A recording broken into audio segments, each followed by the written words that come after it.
الحمدللہ رب العالمین والصلاة والسلام على سید المرسلین اما بعد فاعوذ باللہ من الشیطان الرجیم بسم اللہ الرحمن الرحیم پڑھیے الصلاة والسلام علیک یا رسول اللہ وعلى آلک واصحابک یا حبیب اللہ الصلاة والسلام علیک یا نبی اللہ وَعَلَىٰ آلِكَ وَأَصْحَابِكَ يَا نُورَ اللَّهِ۔ درود پاک کے بے شمار فضائل و برکات ہیں۔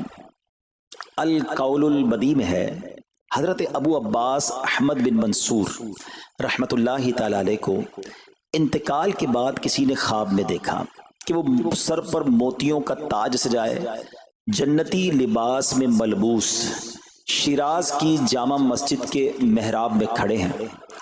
خواب دیکھنے والے نے عرض کی ما فعل اللہ بکا، یعنی اللہ پاک نے آپ کے ساتھ کیا معاملہ فرمایا؟ تو فرمایا کہ میں کثرت سے درود شریف پڑھا کرتا تھا، یہی عمل کام آ گیا، اللہ پاک نے میری مغفرت فرما دی اور مجھے تاج پہنا کر جنت میں داخل کر دیا۔ کیا بات ہے درود پاک کی! آپ یقین کریں، اگر میں آپ سے یہ کہوں کہ زندگی میں ایک مسلمان ہونے کی حیثیت سے اگر آپ اپنی خواہشات، اپنی ڈیزائرز کیا کیا ہیں لکھیں ذرا، کہ مجھے دنیا میں کیا چاہیے، مجھے مرتے وقت کیا چاہیے، قبر میں کیا چاہیے، مرنے کے بعد محشر کے دن میں کیا چاہتا ہوں، کبھی اکیلے بیٹھے نہ تو لکھیے گا، ٹھیک ہے؟ اور اب میں آپ کو بہت ساری حدیثوں کا کچھ نچوڑ پیش کرنے جا رہا ہوں، سنتے جائیے اور سبحان اللہ بھی کہتے جائیے۔ اگر آپ روزی میں برکت چاہتے ہیں تو درود پاک پڑھیے، اگر آپ بیماری سے شفا چاہتے ہیں تو درود پاک پڑھیے، اگر آپ ذلت و رسوائی سے بچنا چاہتے ہیں تو درود پاک پڑھیے، اگر آپ عزت میں اضافہ چاہتے ہیں تو درود پاک پڑھیے، آپ مصیبتوں اور پریشانیوں سے بچنا چاہتے ہیں تو درود پاک پڑھیے، مرتے وقت کلمہ پڑھنا چاہتے ہیں تو درود پاک پڑھیے، مرتے وقت آقا کا دیدار کرنا چاہتے ہیں تو درود پاک پڑھیے، آپ یہ چاہتے ہیں کہ آقا اپنے مبارک ہاتھوں سے قبر میں اتارے تو درود پاک پڑھیے، اپنی قبر کو نور مصطفیٰ سے جگمگانا چاہتے ہیں تو درود پاک پڑھیے، قیامت کے دن نبی پاک کے پرچم تلے اٹھنا چاہتے ہیں تو درود پاک پڑھیے، آقا کے ہاتھوں جام کوثر پینا چاہتے ہیں تو درود پاک پڑھیے، اور سنیے آقا کے ساتھ جنت میں جانا چاہتے ہیں تو درود پاک پڑھیے، مدینے جانا چاہتے ہیں، بار بار جانا چاہتے ہیں تو درود پاک پڑھیے، اور زندگی میں دیدار مصطفیٰ کرنا چاہتے ہیں تو درود پاک پڑھیے۔ کچھ باقی رہ گیا؟ اللہ اکبر یا رسول اللہ، مجھے بتائیے اور کچھ باقی رہ گیا ہے؟ ایک مسلمان ہونے کی حیثیت سے what ever I need in دنیا اور ان ہیئر آفٹر، دنیا اور آخرت میں جو کچھ چاہیے، روزی برکت والی، زندگی عزت والی، پریشانیاں دور ہو جائیں، بیماریاں دور ہو جائیں، ذلت اور رسوائی سے بچا رہوں، ایمان والی موت ملے، جب تک زندہ رہوں مدینے آتا جاتا رہوں، آقا کی دید کرتا رہوں، آقا جنت میں ساتھ لے جائیں۔ اب کچھ باقی بچتا ہے؟ اب یقین کریں میں نے اپنی طرف سے نہیں بتایا، یہ جن کا کچھ مطالعہ ہے تو ان کو یاد آ رہا ہوگا کہ اس ہر جملے کے پیچھے کوئی نہ کوئی ایک روایت یا کوئی نہ کوئی حدیث موجود ہے، یعنی یہ سارے انعامات دنیا کے، قبر کے، حشر کے، یہ سارے انعامات نبی پاک نے درود پاک کی فضیلت میں بیان فرما دیے ہیں۔ یہ ایسے ہی شاعر نے نہیں کہا کہ ہر درد کی دوا ہے صلی علی محمد، تعویذ ہر بلا ہے صلی علی محمد صلی اللہ علیہ وسلم۔ پھر کیوں نہیں پڑھتے؟ یعنی اتنے سارے مسئلے حل ہو جائیں ایک ہی وظیفے سے۔ لوگ پوچھتے رہتے ہیں کہ وظیفہ بتا دیں، روزی میں برکت کا بتا دیں، پریشانی دور ہو جائے بتا دیں، مدینے کا کوئی وظیفہ بتا دیں، اور یہ سارے وظیفے درود پاک میں چھپے ہوئے ہیں۔ پکڑ لو نا درود پاک، پھر دیکھیں اس کی کیسی برکتیں آپ زندگی میں دیکھیں گے، آپ کا چہرہ شاش بشاش ہو جائے گا، آپ کی طبیعت فریش ہو جائے گی، آپ کو مزے کو مزہ آ جائے گا۔ بس درود پاک کی کثرت پڑھتے رہا کریں، پڑھتے رہا کریں، انشاءاللہ برکتیں ہی برکتیں۔ میں بھی نیت کروں، آپ بھی نیت کریں۔ ایک اور خوبصورت بات بتاؤں، جو بڑی خوبصورت آیت ہے، میں سمجھتا ہوں شاید دنیا بھر کے عاشقان رسول کو یہ کم از کم آیت تو سب کو یاد ہوگی۔ کون سی آیت؟ ان اللہ وملائکتہ یصلون علی النبی یا ایھا الذین آمنوا صلوا علیہ وسلموا تسلیما، مل کر درود پاک اللہم صل علی سیدنا و مولانا محمد طب القلوب ودوائها وعافیت الابدان وشفائها ونور الابصار وضیائها وعلی آلہ وصحبہ وبارک وسلم۔ اب یہ جو آیت درود ہے نا شعبان کے مہینے میں نازل ہوئی ہے، تو چلو نیت کر لیں انشاءاللہ اب سے روزانہ کثرت سے درود پاک پڑھیں گے انشاءاللہ۔ آئیے مل کر محبت کے ساتھ ایک بار پھر درود پاک، صلو علی الحبیب صلی اللہ تعالی علی محمد صلی اللہ علیہ وسلم۔ مشہور صحابی حضرت ابو ہریرہ رضی اللہ تعالیٰ عنہ فرماتے ہیں کہ ایک مرتبہ میں رسول اکرم نور مجسم صلی اللہ تعالی علیہ وآلہ وسلم کی اقتداء میں نماز عشاء پڑھ کر واپس جا رہا تھا۔ میں نے دیکھا کہ ایک عورت اپنے آپ کو پوری طرح ڈھانپ کر سڑک کے ایک کنارے پر کھڑی ہے اور اس نے مجھے پکارا کہ اے ابو ہریرہ ذرا میری بات سنو۔ آپ کہتے ہیں میں قریب گیا، میں خلاصہ عرض کر رہا ہوں۔ تو اس عورت نے کہا کہ مجھ سے بہت بڑا گناہ ہو گیا ہے، کیا میری توبہ قبول ہوگی؟ حضرت ابو ہریرہ نے اس سے سوال کیا کہ کیا گناہ ہو گیا؟ اس نے گناہ کی تفصیل بتائی، کافی بڑا گناہ تھا۔ آپ نے کہا کہ تو ہلاک ہو گئی اور تو نے دوسروں کو بھی ہلاکت میں ڈال دیا، اتنا بڑا گناہ کیا، اب تم توبہ کی امید رکھتی ہو؟ اللہ پاک کی قسم تیری توبہ قبول نہیں ہوگی۔ جب آپ نے یہ کہا تو وہ عورت خوف خدا سے کانپنے لگی اور اتنا زور سے کانپی کہ کانپتے کانپتے وہ بے ہوش ہو گئی۔ آپ نبی پاک کی بارگاہ میں آ گئے۔ اب آپ کو خیال آیا کہ یار میں نے اس کو کہہ تو دیا مگر میں نے اللہ کے نبی صلی اللہ تعالی علیہ وسلم سے مشورہ تو نہیں کیا، پیارے آقا سے پوچھا تو نہیں۔ اب آپ نبی پاک علیہ الصلوۃ والسلام کی بارگاہ میں آئے اور آقا سے عرض کی کہ حضور ایسا ایسا ہوا اور ایک عورت مجھے ملی اور اس نے مجھے اپنا گناہ بتایا، میں نے کہا اتنا بڑا گناہ، اب تیری توبہ قبول نہیں ہوگی۔ اللہ اکبر۔ جب نبی رحمت شفیع امت صلی اللہ تعالی علیہ وسلم نے یہ بات سنی تو فرمایا انا للہ و انا الیہ راجعون۔ اے ابو ہریرہ تو خود بھی ہلاک ہوا اور تم نے اس عورت کو بھی ہلاکت میں ڈالا، کیا تمہیں اللہ پاک کا یہ فرمان یاد نہیں؟ پھر نبی پاک علیہ الصلوۃ والسلام نے قرآن مجید فرقان حمید کی یہ آیت تلاوت کی، ذرا غور سے تلاوت سنیے گا۔ اللہ کریم ارشاد فرماتا ہے بسم اللہ الرحمن الرحیم الا من تاب وآمن وعمل عملا صالحا فأولئك يبدل الله سيئاتهم حسنات وكان الله غفورا رحيما۔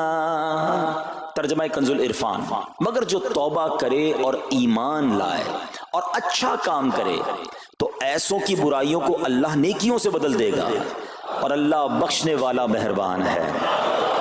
حضرت ابو ہریرہ نے جب یہ آیت کریمہ سنی اور پیارے آقا علیہ الصلوۃ والسلام کا یہ فرمان سنا تو آپ کو احساس ہوا کہ میں نے غلط مسئلہ بیان کر دیا ہے۔ آپ پر یہ احساس اتنا غالب ہو گیا کہ آپ مدینہ منورہ کی اب گلیوں میں آواز لگانے لگے۔ ایک عورت نے مجھ سے رات ایک مسئلہ پوچھا تھا، کوئی بتا سکتا ہے وہ عورت کون ہے؟ آپ سارا دن مدینے کی گلیوں میں آواز لگاتے رہے، مجھے اس عورت کا پتہ بتاؤ جس نے مجھ سے مسئلہ پوچھا تھا۔ اب رات ہوئی تو وہ عورت آپ کو کل والی جگہ پر پھر کھڑی مل گئی۔ آپ فوراً اس عورت کے پاس پہنچے، اسے نبی پاک کا فرمان سنایا اور کہا تمہیں مبارک ہو، اگر تم توبہ کرو گی تو اللہ تمہاری توبہ قبول فرما لے گا۔ اب یہ عورت اتنی خوش ہوئی کہ مارے خوشی کے کہتی ہے کہ میرا ایک باغ ہے، میں نے اپنے گناہ کے کفارے میں وہ باغ راہ خدا میں صدقہ کر رہی ہوں۔ یہ پورا باغ ہے ابو ہریرہ میں اللہ کی راہ میں صدقہ کرتی ہوں۔ اللہ اکبر۔ اے میرے پیارے اسلامی بھائیو، اس ایک واقعے میں ہمارے لیے بہت کچھ ہے۔ پہلے تھوڑا سا تربیت کے مدنی پھول ذرا سمجھیے کہ اتنی بڑی ہستی ہے سیدنا ابو ہریرہ رضی اللہ تعالیٰ، لیکن جیسے انہیں پتا چلا کہ میں نے یہ مسئلہ تو بیان کر دیا ہے مگر نبی پاک علیہ الصلوۃ والسلام سے پہلے اس کا حکم تو پوچھ لیتا، یہ ہمیں کیا درس دے رہا ہے کہ بغیر علم کے اپنی طرف سے شرعی مسئلہ بیان نہیں کرنا چاہیے۔ جو بغیر علم کے دینی مسئلے بتاتا ہے وہ خود بھی ہلاک ہوتا ہے اور دوسروں کو بھی ہلاکت میں ڈالتا ہے۔ ہاں میں بتاتا ہوں نا اس کا مسئلے کا حل کیا، حالانکہ خود کہیں پڑھا نہیں ہوتا۔ تو جب تک آپ کو علم نہیں ہے، آپ جانتے نہیں ہیں، تو کسی مسئلے کو بیان نہیں کرنا چاہیے۔ دوسری بات کہ اگر خدا نہ خواستہ کوئی غلط مسئلہ بتا بیٹھا یا بتا تو درست رہا تھا، بتاتے بتاتے غلطی کر بیٹھا، تو اسے چاہیے کہ ازالہ کرے، فوراً اس کا جو بھی ازالہ بنتا ہے وہ کرے۔ سیدنا ابو ہریرہ رضی اللہ تعالیٰ کا ازالہ تو دیکھیں کہ آپ کو جیسے ہی پتا چلا کہ اصل مسئلہ یہ ہے، اب آپ مدینے کی گلیوں میں صدا لگا رہے ہیں، تلاش کر رہے ہیں، پورا دن ڈھونڈتے رہے اس خاتون کو کہ میری سے غلطی ہو گئی، میں نے اس کو غلط مسئلہ بتایا، تاکہ اس کو تلاش کر کے اس کو درست مسئلہ بتایا جائے۔ اللہ اکبر۔ صحابہ کرام کی ادائیں بھی کتنی نرالی نرالی ہوتی ہیں، اللہ ان کا صدقہ عطا فرما دے۔ اب ہوتا کیا ہے کہ کبھی کوئی غلط مسئلہ بیان ہو گیا یا بیان میں، مشورے میں، درس میں کوئی غلطی ہو گئی، غلطی پتہ چل جائے، اب شرم آتی ہے کہ کیسے کہوں مجھ سے غلطی ہو گئی ہے، میں تو اتنا بڑا مبلغ بن کے گیا تھا، میں نے تو جناب اتنے پبلک میں بیان کیا تھا، اب میں کیسے بتاؤں کہ جناب میں نے یہ غلط پڑھ دیا یا غلط بیان کر دیا۔ حضرت ابو ہریرہ سب سے زیادہ جن کو حدیثیں یاد ہیں، مگر سچ بتائیں بات سمجھنے والی پتہ کیا ہے، جو لوگ یہ سمجھتے ہیں نا کہ یار غلطی ماننے سے عزت کم ہو جاتی ہے، سچ بتاؤ آج 1450 سال بعد حضرت ابو ہریرہ کا یہ واقعہ سن کے ہمارے دلوں میں ان کی عزت کم ہو رہی ہے، بڑھ رہی ہے؟ سمپل از دیٹ، غلطی ماننے سے انسان جو ہے وہ نیچا نہیں ہوتا۔ اللہ میرے پیر و مرشد کو سلامت رکھے، جن کی برکت سے لاکھوں علماء بن گئے ہیں، مگر آپ اپنے مدنی مذاکرے میں اپنے ساتھ علماء کرام، مفتیان کرام کو بٹھاتے ہیں، اور اگر کوئی توجہ دلاتا ہے تو لائیو چینل پر آپ فرماتے ہیں کہ یہ مسئلہ یوں نہیں یوں ہے، کوئی عزت کم نہیں ہوتی جناب۔ تو سبحان اللہ، دو باتیں سیکھنے کو ملی کہ پہلے بتانا ہی نہیں ہے، اگر نہیں آتا تو اپنی بڑائی مارنے کے لیے بندہ کہتے مجھے نہیں معلوم، واللہ عالم میں نہیں جانتا، اور اگر آپ کو لگتا ہے میں صحیح بتا رہا ہوں اور پھر بعد میں کوئی توجہ دلا دے کہ آپ نے غلطی کی ہے تو پھر اس کو بالکل مانے بھی اور اس کا ازالہ کریں۔ اچھا، اب علماء کرام نے بڑے پیارے طریقے بتائے۔ پہلے تو ظاہر یہ تھا کہ بھئی پبلک میں بیان کیا تو پبلک میں جا کر یا گلیوں میں جا کر آپ نے اعلان کیا، اب تو سوشل میڈیا کا زمانہ ہے، کوئی ویڈیو بنا کے ڈال رہے ہوتے ہیں، انسٹاگرام تو ٹویٹر تو پتہ نہیں کیا کیا چیزیں، موبائل فون، فیس بک، یوٹیوب، تو اب غلط مسئلے لوگ شیئر کر رہے ہیں۔ ایک یہ بڑا مسئلہ پتہ کیا ہو گیا، ہمارے موبائل پہ جیسے ہی کوئی ویڈیو کلپ آیا، کسی کا بھی آیا یا کوئی پوسٹ آ گئی، کوئی فضیلت ہی آ گئی، نہ چیک کرنا ہے نہ کچھ کرنا ہے، اس کو فوراً فارورڈ کر دینا ہے، حالانکہ اس میں بعض اوقات غلط مسئلے ہوتے ہیں، بعض اوقات غلط حدیثیں ہوتی ہیں، ہمیں پتہ ہی نہیں ہوتا، ہم سمجھتے ہیں آگے شیئر کر دیں۔ اچھا، شیئر کرنے والوں کا بھی بڑا مسئلہ ہے، اگر کوئی وظیفہ، کوئی نفل، کوئی بھی چیز ہے، خود پڑھنی نہیں ہے، آگے 100 لوگوں کو بھیج دینی ہے، پہلے خود تو پڑھو۔ اچھا، خود بھی پڑھنے سے پہلے کہاں چیک کروایا؟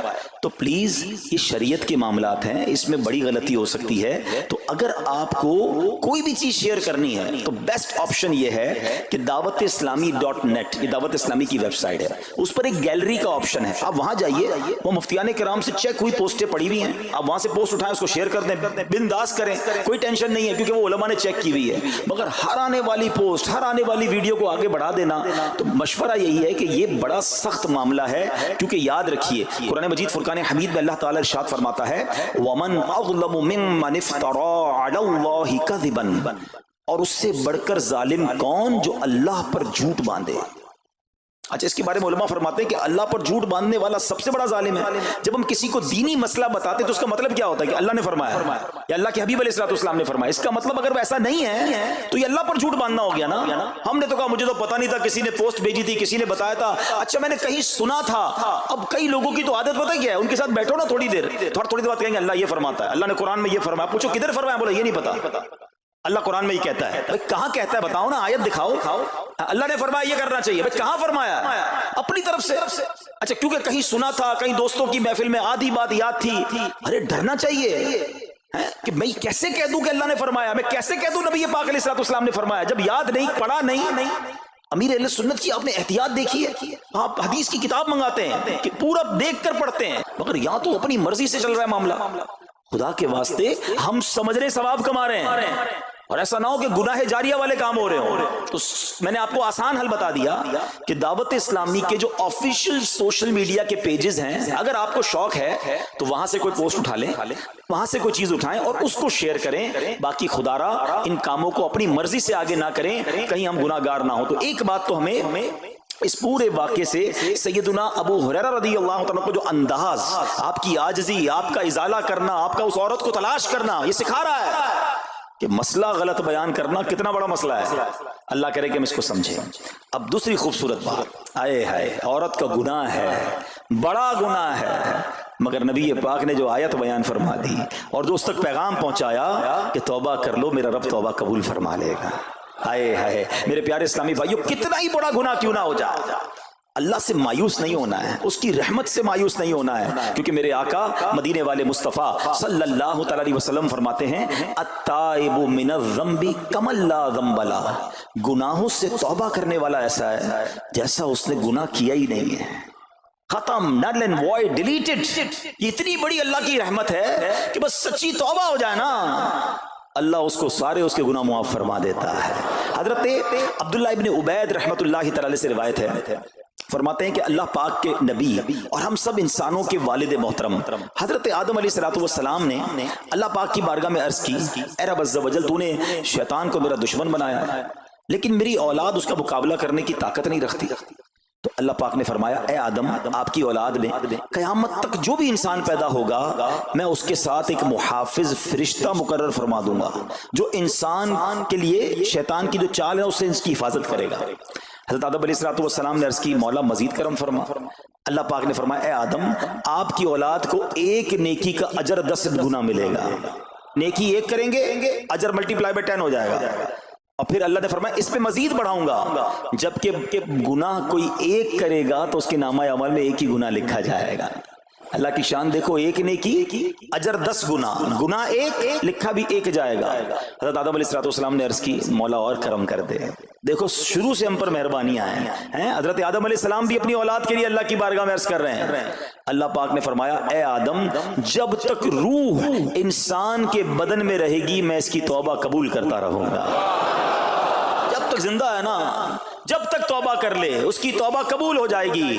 اللہ اکبر، کتنا کریم ہمارا مولا ہے، ہمارا پروردگار کیسا رحیم ہے۔ جب بھی گناہ ہو جائیں فوراً اللہ کی بارگاہ میں حاضر ہو جایا کرو، اپنی غلطی کا اقرار کر کے شرمندہ ہو جایا کریں، انشاءاللہ کریم توبہ قبول ہوگی اور گناہوں کی میل سے دامن صاف ہو جائے گا۔ ارے توبہ جب ہو جائے نا اور بندہ سچی توبہ کر لے، دیکھو اللہ کیسا کریم ہے، کیسا کرم کرتا ہے۔ ایک بزرگ کے بارے میں آتا ہے، حبیب عجمی رحمت اللہ تعالی علیہ ان کا نام تھا۔ ابھی بہت بڑے آپ اللہ کے ولی گزرے ہیں، بصرہ کے رہنے والے تھے، مگر توبہ سے پہلے آپ کی زندگی بڑی عجیب تھی۔ آپ بڑے امیر آدمی تھے، لوگوں کو قرضہ دیا کرتے تھے مگر سود پر قرضہ دیا کرتے تھے، سود لیا کرتے تھے۔ حال ایسا تھا کہ جب کسی سے سود لینے جاتے تھے یا قرضہ لینے جاتے تھے، وہ پیسہ نہ دیتا، لیٹ ہو جاتا تو اس سے جرمانہ وصول کر لیا کرتے تھے۔ ایک مرتبہ ایک مقروض کے دروازے پر گئے، وہ مقروض تو گھر پہ نہیں تھا، اس کی بیوی تھی۔ تو کہا میرا شوہر تو آج گھر پر نہیں ہے، نہ ہی میرے پاس رقم ہے کہ آپ کو دوں۔ آپ نے کہا مجھے تو چاہیے، کچھ نہ کچھ تو جرمانہ دینا ہوگا۔ تو اس نے کہا ہم نے ایک بکری ذبح کی ہے، گوشت تو سارا بانٹ دیا، کھا لیا، اس کا سر موجود ہے۔ آپ نے کہا یہی دے دو۔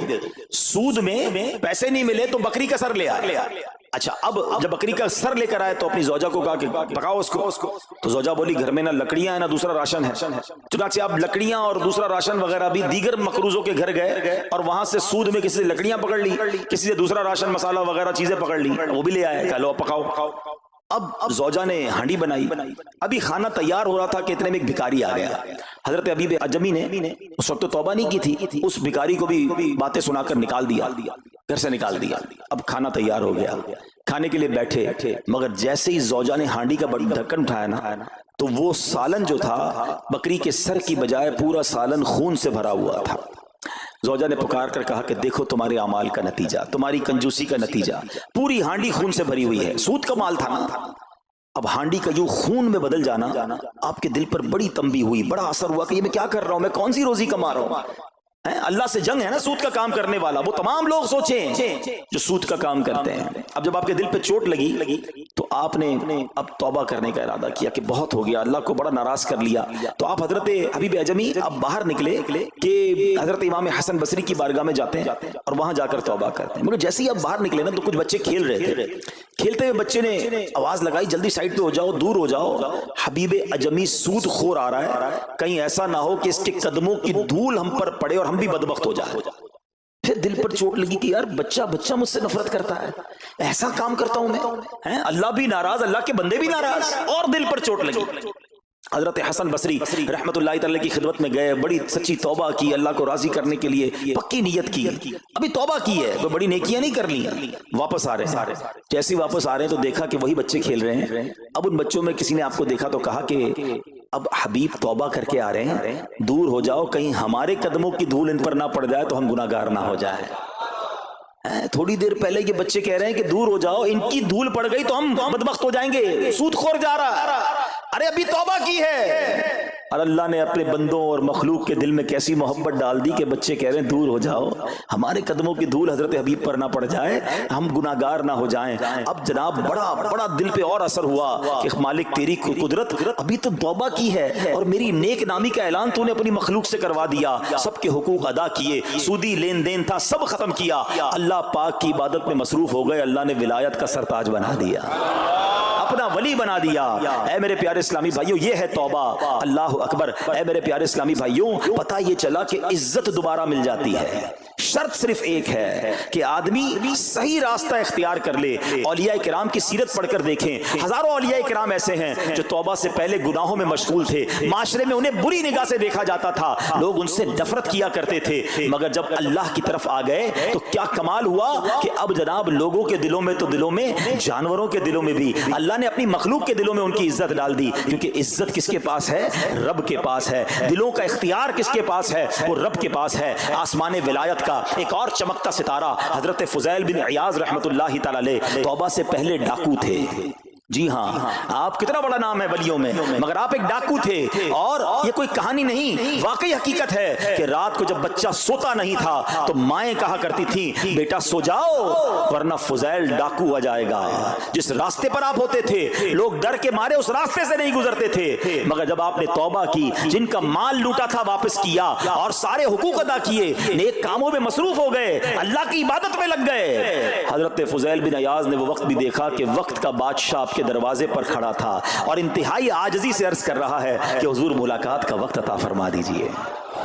اللہ کی راہ پہ جو چل پڑے، سچی توبہ کر لے، اللہ پھر کیسی عزت عطا فرماتا ہے۔ حضرت بشر حافی کا واقعہ آپ کو یاد ہوگا، آپ توبہ سے پہلے شرابی تھے، شراب کے نشے میں دھت رہا کرتے تھے۔ بڑا خوبصورت واقعہ ہے کہ اللہ کے نام کی جب آپ نے تعظیم کی اور آپ کو یہ پیغام ملا کہ اے بشر تم نے ہمارے نام کو بلند کیا، ہم تمہارے نام کو بلند کریں گے، آپ نے توبہ کی، عبادت میں لگ گئے۔ اللہ تعالیٰ کی معرفت کا عالم یہ تھا کہ آپ ننگے پیر رہا کرتے تھے۔ حافی کہتے ننگے پیر رہنے والوں کو، اب جب آپ ننگے پیر گلیوں میں گھوما کرتے تو اس شہر کے جانور راستے پر نجاست نہیں کرتے تھے۔ کیوں نہیں کرتے تھے؟ کہ حضرت بشر ننگے پاؤں رہتے ہیں، کہیں ان کے پیر گندے نہ ہو جائیں۔ ارے وہ شخص جو توبہ سے پہلے شرابی ہے، اب جانور بھی ادب کر رہے ہیں، بلکہ عالم یہ تھا کہ ایک چرواہے کے ایک جانور نے راستے پر گندگی کر دی تو اس نے کہا ہو نہ ہو لگتا ہے حضرت بشر کا انتقال ہو گیا ہے۔ جب معلوم کیا تو پتا چلا کہ ہاں حضرت بشر حافی کا انتقال ہو گیا۔ اللہ اکبر، گویا اللہ نے جانوروں کی دلوں کے اندر بھی ان کی عزت ڈال دی، کیونکہ انہوں نے رب کی بارگاہ میں سر جھکایا، انہوں نے دنیا والوں کی پرواہ نہ کی، انہوں نے رب کو راضی کرنے کی فکر کی۔ تو اے میرے پیارے اسلامی بھائیوں، یہ خیال دل سے نکال دو کہ جناب عزت پیسے سے ملتی ہے، عزت شہرت سے ملتی ہے، جناب سوٹ بوٹ ہو، ذرا اچھے کپڑے پہنوں، اچھی جناب لگژری گاڑی سے اتروں گا تب عزت ملے گی، ارے جناب مہنگا موبائل ہاتھ میں ہوگا تب عزت ملے گی، عالی شان کوٹھیوں میں رہوں گا تب عزت ملے گی۔ یہ بھول ہے تمہاری۔ آؤ قرآن کیا کہتا ہے، عزت کہاں سے ملے گی، عزت کس کو ملتی ہے؟ اللہ قرآن میں فرماتا ہے من کان یرید العزت فللہ العزت جمیعا۔ اللہ کہتا ہے، قرآن فرماتا ہے جو عزت کا طلبگار ہو تو ساری عزت اللہ ہی کے پاس ہے، ساری عزت اللہ کے پاس ہے۔ وَتُعِزُّ مَن تَشَاءُ وَتُذِلُّ مَن تَشَاءُ بِيَدِكَ الْخَيْرُ۔ خدا کی قسم، دنیا کی ساری دولت کسی کے پاس ہو، اس کے کروڑوں فالوورز ہوں، لوگ کہتے ہیں سوشل میڈیا پہ فالوور ہونے چاہیے۔ آج کل تو کسی کا مرتبہ چیک کیسے ہوتا ہے؟ چیک تو کرو اس کے پیج پر اس کو چاہنے والے کتنے ہیں۔ لوگ بتاتے ہیں میرے اتنے ملین فالوورز ہیں، اتنے لاکھ مجھے دیکھنے والے ہیں۔ میں ان سب سے پوچھتا ہوں جن کے کروڑوں فالوورز ہیں، تمہارے فالوورز تمہیں دیکھنے والے گناہ کی وجہ سے ہیں یا نیکی کی وجہ سے ہیں؟ کبھی سوچا کہ 1 کروڑ لوگ تمہیں دیکھتے ہیں مگر تمہارا ناچ گانا دیکھتے ہیں، تمہاری بے حیائی دیکھتے ہیں، اور وہ جب بھی دیکھتے ہیں سارا گناہ تمہیں بھی ملتا ہے۔ یہ کیوں نہیں سوچتے کہ یہ فالوورشپ کیا کرنی ہے؟ یار میرے اتنے فالوور، میرے اتنے چاہنے والے، میرے پاس اتنا پیسہ، ساری دنیا تمہیں چاہے اور رب نہ چاہے نا، سب برباد ہو جائے گا۔ ہاں جب رب نے چاہنا ہے ذلیل و خوار ہو جاتا ہے انسان، اور رب نے جس کے مقدر میں عزت لکھی ہے نا اسے ایسا عروج عطا فرماتا ہے۔ بتاؤ نا کون سا یوٹیوب، کون سا فیس بک تھا خواجہ غریب نواز کے زمانے میں؟ لوگ کہتے اتنے ملین فالوور، میں بتاتا ہوں دنیا کا کون سا مسلمان ہے جو میرے خواجہ غریب نواز کو فالو نہیں کرتا؟